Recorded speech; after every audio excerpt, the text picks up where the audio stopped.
Welcome back to another episode of Pause the Punch. Today I'm here to talk about something deep, something close to my heart in boxing, and for me, it's just the boxing warrior code.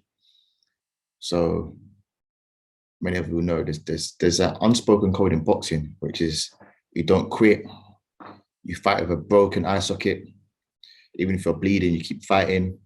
If you get put down 100 times, you get up and fight. If you feel like you're gonna die, you keep pushing through, and that's just the general unspoken code in the boxing world. Now, I think years ago, it was a lot more prominent.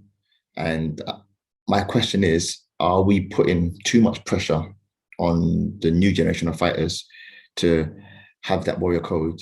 And secondly, is it worth it? Does it even make sense at all? So today I'm just going to touch on, I think, two fights which will definitely go down in history. So the first one I'm going to discuss is a big fight in 1991, where we had Chris Eubank versus Michael Watson. That was a fight that Chris Eubank was losing. And I think it was in the last round. He knew he needed a knockout to win. So he managed to knock out Michael Watson. At the time, when he knocked out Michael Watson, there was no ambulance ringside at all. So he didn't get oxygen. I think it was for like 8 minutes, or maybe it might have been 28 minutes. He didn't get any oxygen, ended up getting compensation, ended up getting like £1 million compensation. But he's just never been the same. I think he was in a coma for a few weeks, couldn't walk properly, affected his sight. And that went down in British history, boxing history, to be honest, and it was quite tragic.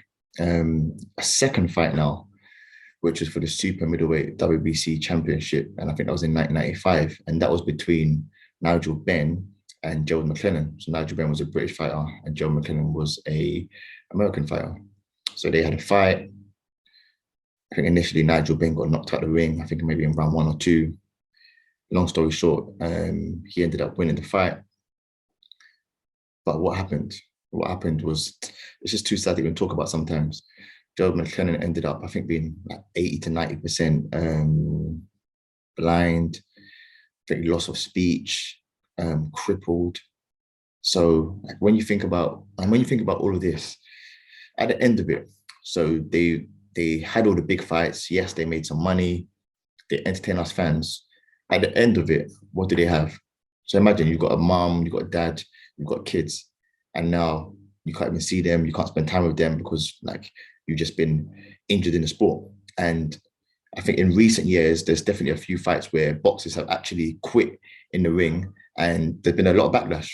So one of the ones was Dubois, heavyweight boxer Dubois against Joe Joyce. Ended up taking a knee in the ring. He let them count him out, and then he stood up. A lot of backlash. We had Kell Brook, when Kell Brook initially fought Golovkin. No, he fought Golovkin first. So went up from welterweight to middleweight, fought Golovkin, ended up getting beaten up, had one of his eye sockets broken, then went down back to welterweight and fought Errol Spence, had his other eye socket broken. I think he missed the count or something like that. Maybe I can't remember what round it was, but he missed the count, and everyone was saying, "Yep, he quit." Billy Joe Saunders fought Canelo. I think it was May last year. Ended up getting caught with an uppercut. I think broke his jaw. He went back to the corner, so he didn't necessarily quit. As in, he didn't necessarily quit per se, but he didn't go back in for the final round, which is considered as quitting. So my question to everyone is: are we taking the gladiator aspect of boxing too far, and is it worth it? So yes, for our entertainment, we love it. Don't quit. You keep fighting. You get hit, bleeding, whatever's happening to you, you get up and you keep fighting through it. But when it's all said and done, in 15, 20 years, when you're crippled, can't see, can't spend time with your loved ones, is it worth it? And it's funny because as much as I'm saying this, a lot of the time as well, when I even watched the Daniel Dubois fight and I watched the Billy Joe Saunders fight, I'm like, no, just come out and fight. Like, you got to come out and fight. Like, gladiator sport, fighting men, don't get into boxing if you're not a fighter. But it's just a thought. What do you not think?